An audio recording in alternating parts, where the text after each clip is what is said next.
propose, et pardon de déborder, j'ai mes 10 commandements. Mais vous allez voir que cela se rejoint. Là, je vous ai beaucoup parlé de la France, là, je reviens à mes chefs d'entreprise et chefs. Voilà. Quels sont les 10 trucs qui reviennent tout le temps? Hein, et là, c'est les envies de Castres, c'est les. Enfin, c'est du bon, quoi, Le premier commandement, ça va vous paraître idiot, mais c'est d'être prêt. C'est évident que le consultant il nous dit s'il y a une crise, il faut être prêt. J'espère que ces honoraires ne sont quand même pas. C'est plus sérieux que ça. Être prêt, ça veut dire quoi? La crise, elle vient vous saisir dans votre famille, dans votre entreprise, dans votre vie, telle que vous êtes.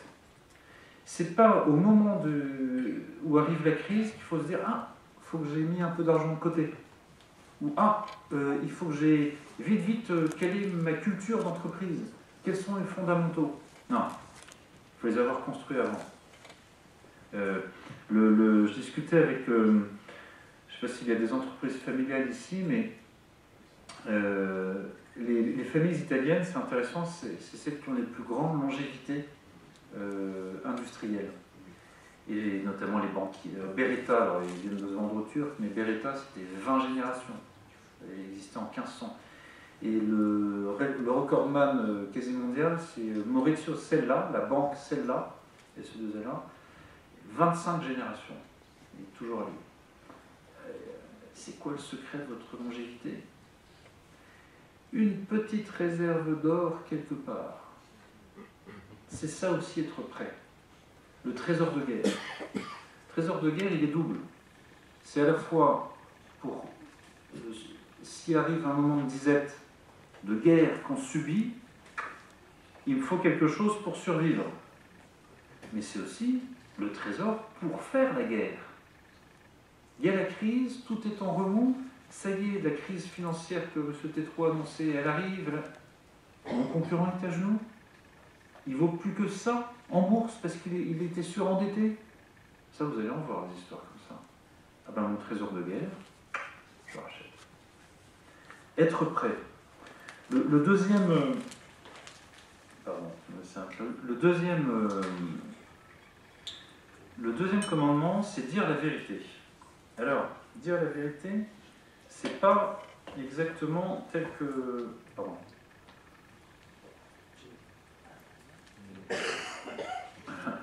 C'est pas exactement à la façon de notre Premier ministre. C'est pas dire la vérité pour terroriser dans un agenda. Non, mais c'est que quand il y a une crise dans votre entreprise, c'est trouver les voies et les moyens, pas simple, de dire attention, on a un problème. Pas le faire au point où vous terrorisez, on a un problème et voilà ce qu'on va faire. On a un problème et voilà ce qu'on va faire. Mais il faut dire la vérité. Pourquoi? Parce que sinon, les gens autour de vous ne seront pas habités du sentiment d'urgence. Ils diront oh, business as usual, c'est comme d'hab. Oui, il dit que ça va. Non, il faut dire bon, ok. En fait, là, ça passe ou ça casse. Là, on va devoir faire -20. Dire la vérité et accompagner. Voilà. Dire la vérité aux stakeholders. C'est plutôt ça pour des entrepreneurs, mais c'est dire la vérité pas uniquement à vos employés, pas uniquement à vos fournisseurs, quoi. Voilà, à ceux qui sont partie prenante de votre écosystème. Sinon, si on dit rien, et puis le problème s'aggrave, tout d'un coup, je vais prendre des mesures très dures, les gens ne comprennent pas. Absorber la peur. Alors ça, je me suis régalé avec ça.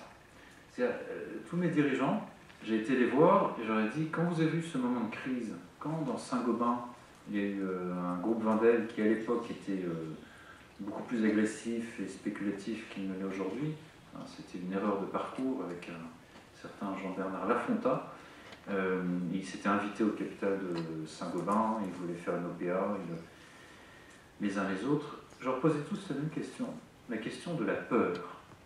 Comment est-ce que vous gérez la peur? 9 fois sur 10, c'était la peur. Je ne vois pas de quoi vous voulez parler. Peur, moi, jamais. Bon, Ok. En fait, c'est notamment des femmes qui étaient plus honnêtes là-dessus. Et parce qu'en fait, ils disent, mais non, on a tous peur. Simplement, notre rôle de dirigeant, de chef, c'est pas de faire comme si la peur n'était pas là, c'est de l'absorber. Absorber la peur. Vous êtes le paratonnerre. Vous êtes paratonnerre de vos enfants, vous êtes paratonnerre de vos employés, c'est la même chose. Je vous donne un exemple précis. Nelson Mandela, il prend un avion, et il y a un journaliste qui allait devenir son biographe après, et puis, hop, l'avion, il y a un réacteur qui tombe. Bon. Et là, panique à bord. Et tout le monde dit, ah, c'est horrible, on va tous mourir. Enfin, vous voyez, vous imaginez, tout le monde s'agite, se mêler. Nelson Mandela était en train de lire un livre. Qu'est-ce qu'il fait? Eh bien, il continue de lire le livre. Non, mais c'est vrai, la panique gagne la cabine et simplement il voit Mandela lire son bouquin et pas bouger d'un cil. Et donc, qu'est-ce qu'ils font les autres? Ils disent, s'il reste tranquille, c'est que ça doit aller. Et qu'est-ce qui se passe? Tout le monde se rassied et attend. Et puis l'avion finit par se poser tant bien que mal. Et le journaliste lui dit, mais attendez, vous êtes peinard, vous lisiez, vous n'aviez pas peur? Et Mandela dit, I was scared to death. J'avais une trouille, mais comme c'était pas possible. Mais simplement, je suis pas pilote, donc je servais à rien. La seule fonction que j'avais, c'était une fonction. Je savais que les autres allaient me regarder. Donc j'ai absorbé ma peur, et je savais que si je ne faisais pas régner à nouveau l'ordre dans la cabine, le drame allait peut-être venir de la panique. Et donc la seule chose que j'avais à faire, c'est de lire mon livre. À absorber la peur. Et là, vous produisez beaucoup de bien en faisant ça. C'est pas facile, hein? C'est pas donné à tout le monde, mais ça marche. Ce qui marche aussi, c'est faire l'unité partout, tout de suite. Les crises, ce sont les moments de trahison. Ce sont les moments de sauve qui peut. C'est le moment où votre numéro 2 va essayer de prendre votre place. C'est le moment où il va y avoir un traître dans l'entreprise, dans l'organisation, qui essaie de tirer son épingle du jeu, qui va se dire, tiens, il ou elle faiblit, ben tac. Immédiatement, vous faites l'unité partout, tout de suite. Il y a une très belle séquence, c'est Ernest Shackleton, qui, il y a un siècle, son navire, ça ne s'invente pas, s'appelait Endurance, faisait une expédition dans le pôle sud, et le navire Endurance est pris dans les glaces. Et là, on est il y a un siècle, il n'y a pas d'internet, de GPS, il n'y a rien. Eh bien, il a réussi à faire survivre ces hommes pendant 18 mois. 18 mois, rien. Pardon. Tous les petits Britanniques connaissent l'histoire, la façon dont il y avait des possibilités de mutinerie à chaque instant, il y avait des jalousies. Qu'est-ce qu'il a fait? Des choses très simples. L'unité, c'est quoi? Tous les officiers, et dans la marine britannique, les officiers supérieurs, on va pas... Tout le monde briquait le pont. Ça sert à rien de briquer le pont, ce Shackleton, on navigue plus. Non, on garde le rituel. Et tout le monde s'y met. Ah mais non, attendez, moi je suis capitaine de... etc. Je suis sœur machin, j'ai 3 quartiers de noblesse. Toi aussi. L'unité partout, tout le temps. Et dès qu'il y avait, très marrant, dès qu'il y avait un risque de dissension, il y avait une grande gueule. Qu'est-ce qu'on fait avec la grande gueule? On l'isole? Surtout pas. On dort dans la même chambre que lui, on ne le lâche pas d'un instant, on neutralise. L'unité partout, tout le temps. Si vous n'avez pas cette obsession dans les moments de crise, c'est Ésope, hein. Choisir l'optimisme. Alors, ça c'est mon préféré. Alors, il va nous refaire le coup de l'optimisme. Il y a des natures optimistes. Il y a des gens qui voient la vie en rose. Voilà, qui disent tout est bien, tout est ça. C'est pas forcément eux qui gagnent dans les crises. L'optimisme qui marche dans les crises, c'est celui qui est choisi. Et là, il faut voir les chefs de guerre. Churchill, vous savez, était un grand dépressif. Il se soignait au Paul Roger, au champagne Paul Roger. Mais il faisait le choix de l'optimisme. We shall come through. We'll never surrender. Le choix raisonné. De Gaulle et sa fille Anne, De Gaulle blessé en 1917, etc. S'il y a quelqu'un qui n'est pas un guéluron, qui porte dans sa vie personnelle, familiale, en 40, qui est condamné à mort par contumace, qui est dégradé, etc., c'est lui. Donc c'est pas une inclinaison heureuse, c'est le choix de l'optimisme. C'est l'Alberto de 1942, alors que tout le monde est par terre et que tout est noir, les Anglais le méprisent. Hop, on pense à la façon dont on réécrira la France en 1944. Et bien ça marche. Ça marche. Le choix de l'optimisme. C'est Ralph Giuliani, après le 11 septembre 2001. Giuliani, donc le maire de New York, le 11 septembre 2001, Giuliani est le loser avec un grand L. C'est un lame duck, c'est son dernier mandat.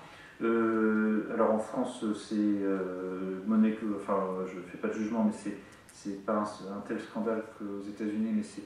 Il a divorcé de sa femme, il vit avec sa concubine, ils sont à plusieurs, machin, enfin, une histoire personnelle qui est, voilà, qui part en lambeaux, et sa cote de popularité, elle est là.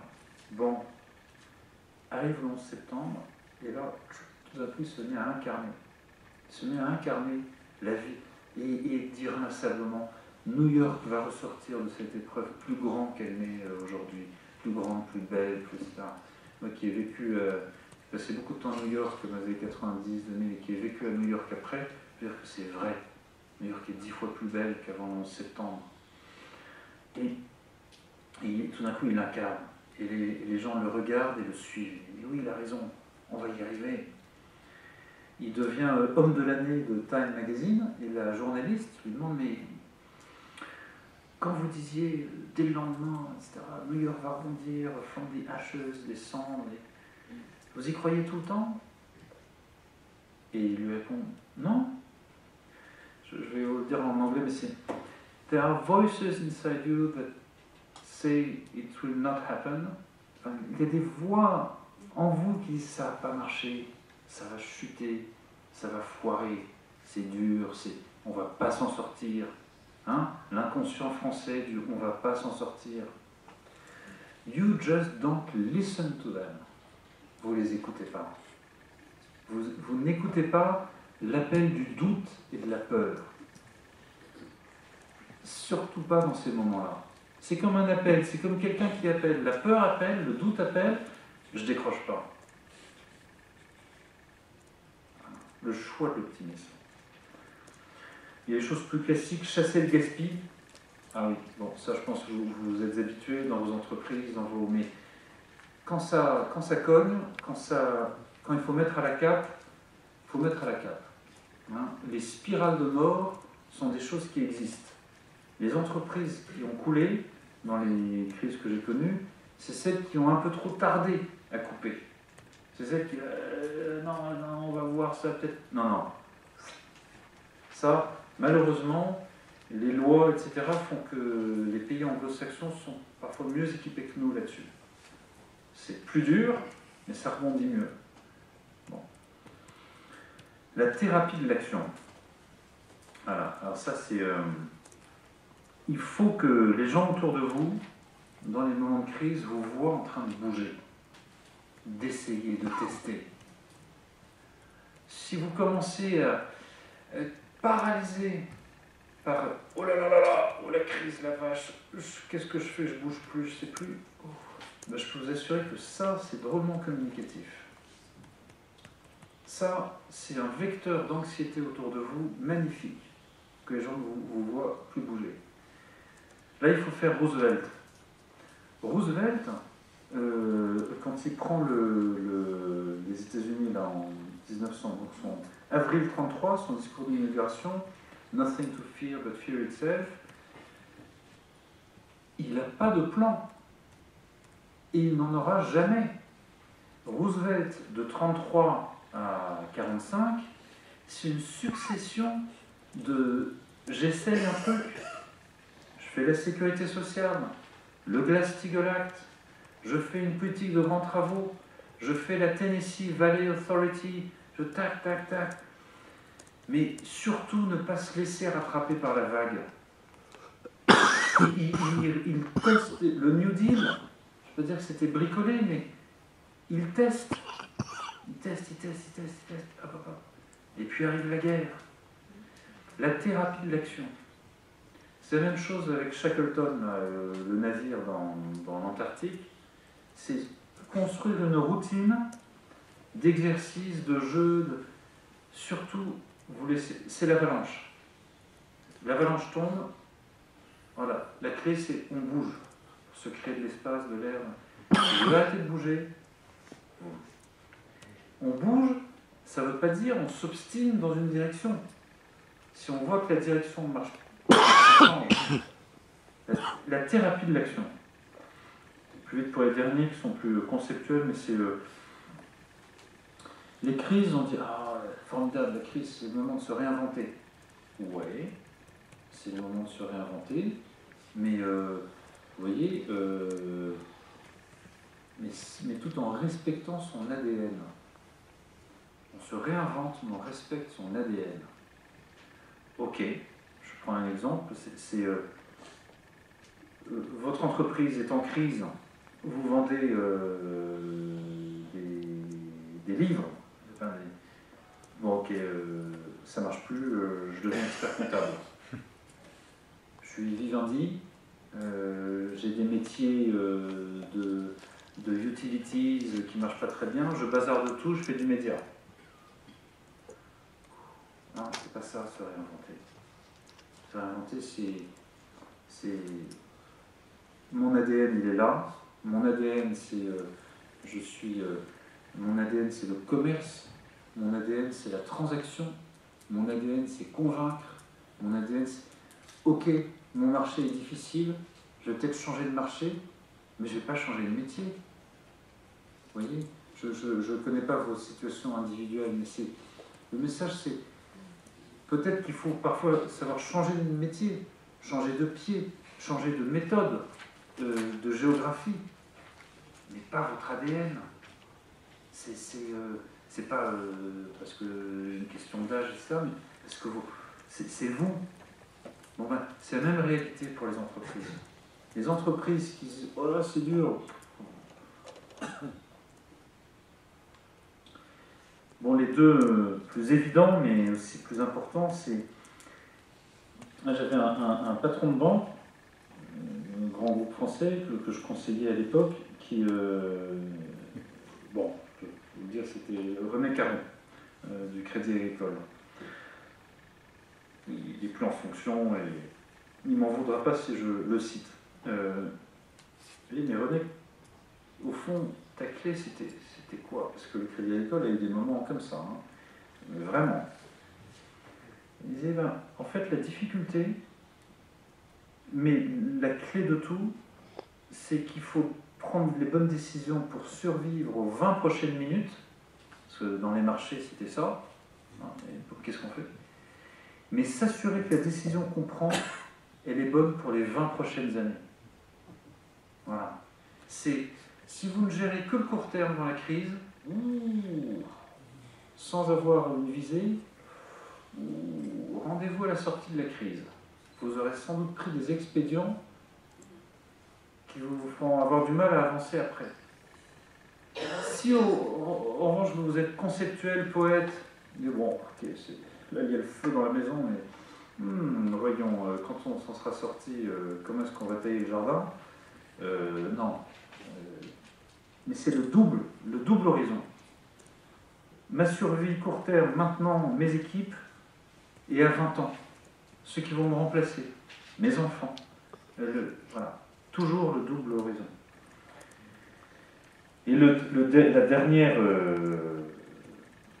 on l'a un peu abordé, le dernier commandement, c'est l'exemplarité du leadership.